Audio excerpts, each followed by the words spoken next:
Good morning, everyone. So, my name is Dr. DBK Kamesh, Professor and HOD, Department of CSIT, MLR Institute of Technologies. Today, I'm discussing on Web Technologies Introduction to CSS. So, what is CSS? Which is Cascading Style Sheets. So, in this, C means cascading, S means style, S means sheet. So, what is this? Which is called as, it is showing in the diagram. This diagram is meant for just like a normal HTML. Just in this is called HTML. Then this is the skeleton of a HTML page. Then now once you can apply any CSS, right? So this is like looks like means you have to give some. So the skeleton we can fix into in a particular dimension, particular a dress or etc, whatever it is, means which is called the combinations, the color code or etc. So then now this is skeleton is converted into looks like, right? Usually while going to regular coming to the college, then our students are, especially for girl students, that they are wearing only normal dresses and all. For if they are going to any party or any function, then they will ready all the varieties of tradition. Means once you can apply the external whatever we have given, that is, this is called as focusing CSS, means style sheets. So previous like just like this one, and then which will be converted into looks like this. This is called a cascading style sheets. Then what is CSS stands? Cascading style sheets, which sheets to save a lot of work. It control the layout of multiple web pages all at once. Means that is what I am saying. So previous, so we can cover up like a multiple. So the control layout. So once you can give any kind of a normal HTML document, you can apply on a particular multiple web pages at a one time. Then that is called, so we are applying in this force, that is called, this is just like a normal HTML document. This is a CSS document like bold, so italics, the indent, then the colors, so color combinations, etc, borders, shades or etc. So which is called as the separate of the content from presentation. This is a normal HTML document. This is once you can apply any kind of CSS document. So this is changing of the web sheets. Then next, so if you can use to describe the presentation of a documents, then we can define a sizes, spacing, fonts, colors, layout, etc. All varieties we can define into in this CSS. So then why it is required? To improve the content accessibility and improve the flexibility. This is the purpose we are introduced into CSS like style sheets. So it can be applied to any XML document. So this is extended markup language documents. You can, so any kind of apply to any XML document, not just only the HTML or XHTML, DHTML. So you can apply on XML documents also. We can choose in this. CSS can specify different styles for different media, like on screen. So on screen we can apply. So in print. So then handheld, then the projection, etc. All verticals. You can even by voice or so braille based reader also we can apply this CSS. This is the most important. So all verticals we have applied in the CSS to different styles in a different media, like on screen, in print, so handheld, projections and brainy based borders also we can apply in this manner. So this is very useful in the content. That's what we have applied. Then CSS. So why cascadings? What is the purpose? Then we have CSS is used to define style for your web page. Nowadays everybody is only for look and feel. So that's what they have designed a web pages like so more media or more importance on the presentation look. That's what we have applied the CSS basically for cascading style sheets to style for your web page, like including the design, layout, and variations on display for different devices and screen sizes. You can increase, you can compress, so you can launch enhancement, etc. So then based on your client requirement, those are we can incorporated into those styles.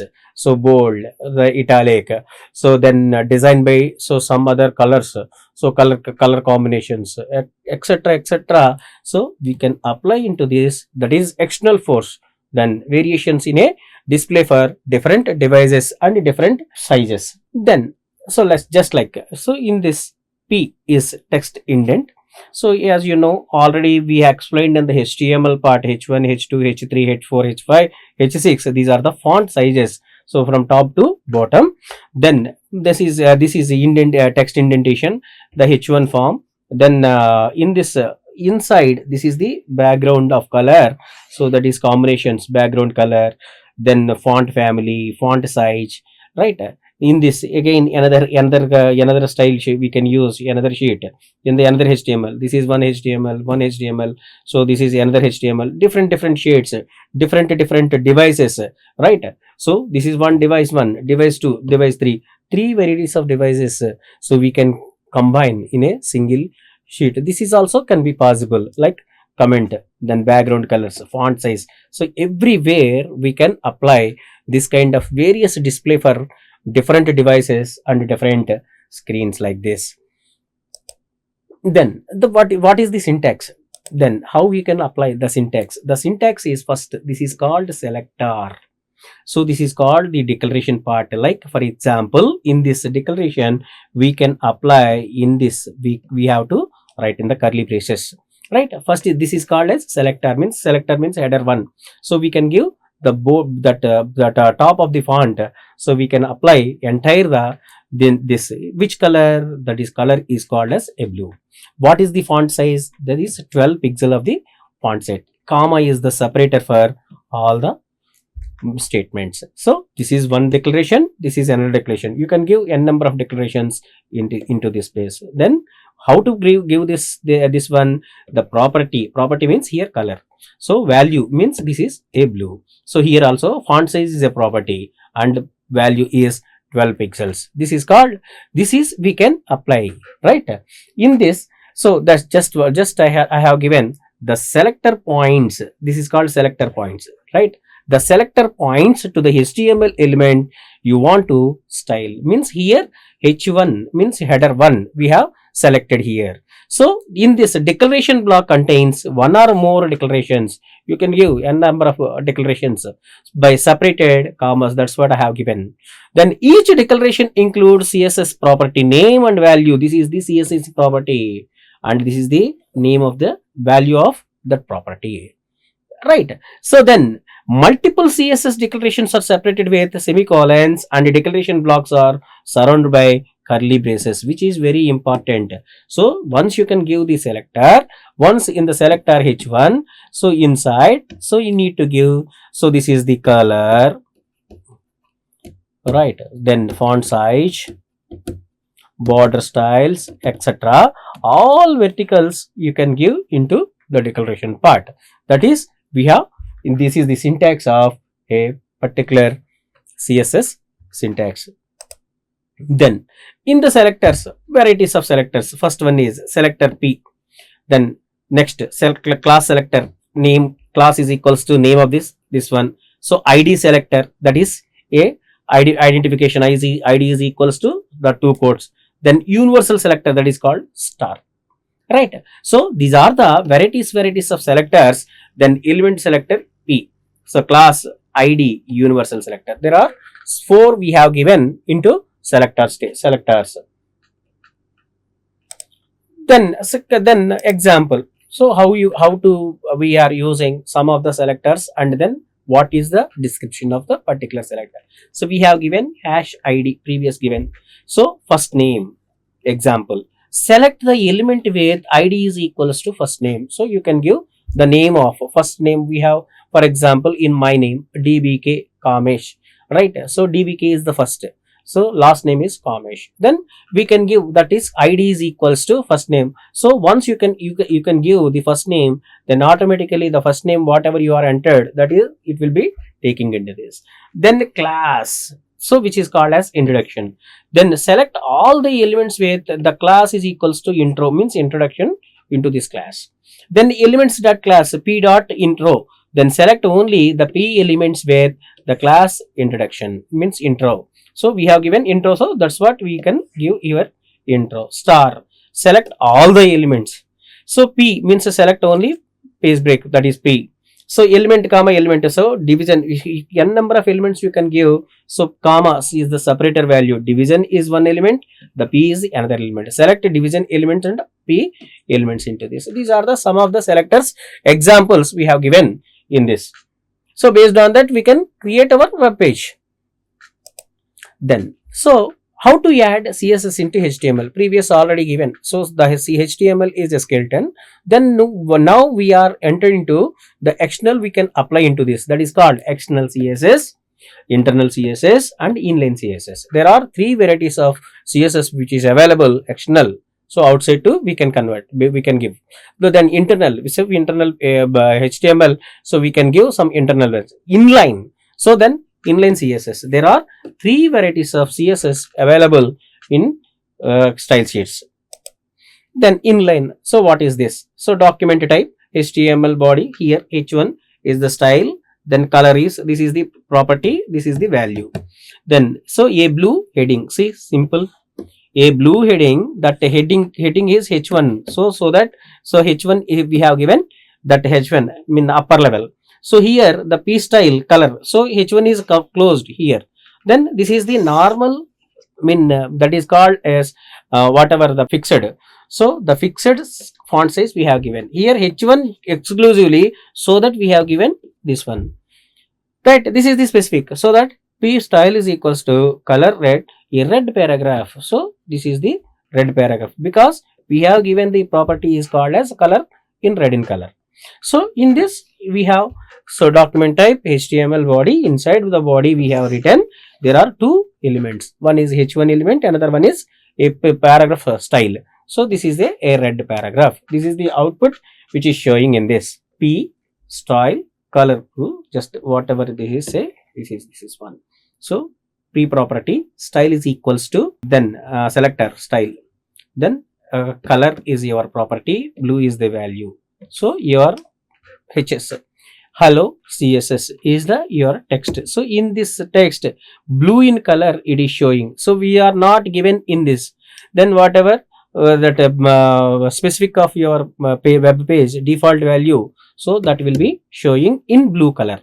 This hello CSS is, which is in same blue color it is showing, right? This is the example. Next, so what are the disadvantages of inline? So you cannot use the quotation within inline CSS. Some deep drawbacks also which is available. The first one is the quotation, you cannot use quotations within inline CSS. These styles cannot be reused anywhere else. Second point, these styles are though to be edited because they are not stored in single place. It is not possible to style pseudocode and pseudocode classes with inline CSS. Inline CSS does not provide the browser cache advantages. So these are the some of disadvantages of inline style sheets. Then internal CSS. So here an internal CSS used to define a style for single HTML page. So this is internal. We have used CSS used to define a style for single HTML. An internal CSS defined is head section of an HTML page within the style element. So that see in the head, so we have used apply. So usually we are using in the body, but so in this inline internal, so we have to apply the style body background color, so powered blue, right? So h1 color blue, then p paragraph color red. So style is completed. Where, so we have written in the head, in this head. Okay. So which CSS is called as internal CSS. Right, previous CSS, inline CSS we have written into here, but so internal CSS we have written into within the head head section. So we need to incorporate it in this. That is what internal CSS used to define a style in a single page, but internal style to define in the head section and HTML page within the style element. This is the style element. Inside we have to written in this. Then that is the output. See, first H1 we have given. So this is a heading. This is heading. Which color we have set? So we have set in the background is powered blue. This is the background color. So then the color is blue color. So then color paragraph is second one. The paragraph is red in color. So we have set this one. Understand? This is the internal CSS example. Next, external. So there are three kinds: inline, internal and external. So now with an external style sheets, you can change the look of an entire website by changing just one file. See, previous only one HTML we have. So but here the entire website we have to change in this. Each HTML page must include the reference to the external style sheet to inside the link elements inside the head section. So head section we need to incorporate it, that link element, right? That is like link. This is the relation, right? rel is equals to style sheet. The type is equals to either text or CSS. Whatever you need to incorporate it, either text way or CSS. This is head reference is equals to styles.css. This is another file which extension is while you are saving any particular file, the extension is .css. So that is styles.css you directly imported into this. That is another way to link your CSS is import method, either this way or you can use either link section, right? That is what look and the entire the website changing just one file. So which one? In the link element inside the head section. So just you can give in the previous whatever we have given in the internal style sheets, the similar manner. So in the link which we can provide into this. Okay. Then why we can apply in the external into as an example. See, document file HTML. So we have to provide this one link rel is equals to style sheet, head reference is equal to styles.css. External we have incorporated here. So then in the body HT had completed. So now body starts. This is the heading H1. Then this is a paragraph we have given. So then styles, in the styles.css we have given in the previous one, right? Just you can verify, cross verify in the back. So here, so we have given this is called style.css. So now this application we are incorporated into in the external. So in the just.style.css we are taking from that one, so that whatever we have given in the blue color, in the background is lightish blue. So then paragraph color is red. So that automatically this is a heading. So then heading which we given, this is a paragraph. This is whatever the colors we have selected in the previous internal CSS, that directly incorporated into this via link element. Right. So then that is what we have shown in this powered blue. This is the powered blue. So color blue. So this is the color blue. Color red. This is the color red. Right. That's what. So you can use the what is the syntax? Style type is equal to either text or CSS. Import URL dot styles dot CSS. So either we can use the link value or we can use in the import URL like this, same as import styles dot this one. This is the syntax of import message, import statement. Right. Then this is the so far we have discussed with what is the CSS, what kind of types of CSS which I have explained, and with along with the real time examples. This is the CSS types and introductions. Okay. Thank you so much.